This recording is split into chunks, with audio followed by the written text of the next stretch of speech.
السلام عليكم خاوتي، ان شاء الله تكونوا لاباس.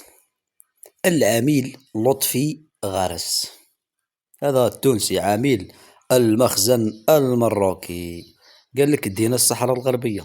وين ديتوها؟ شكون اللي داها؟ ما زالت في هيئة الأمم، القضية ما زالت في مجلس الأمن الدولي. هيا قال لك خطوة بخطوة دينا زعما الصحراء الغربية، أيا من بعد ندو الصحراء الشرقية، وتونس تدي الأراضي تاعها اللي تمتد لقسنطينة، أيا ومن بعد نهضرو على سبتة ومليليا.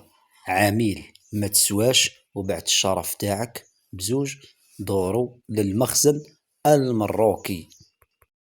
خذينا الصحراء متاعنا والحمد والشكر لله.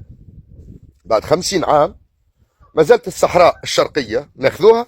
بعد ما ناخذوا الصحراء الشرقية وتونس تاخذ أراضيها اللي يمتدوا حتىش لقسنطينة، أوكي، حينها طبعا القضاء على الجماعة اللي تحكم في الجزائر هذوما، قضاء عليهم تري فاسيل بالشعب متاعهم.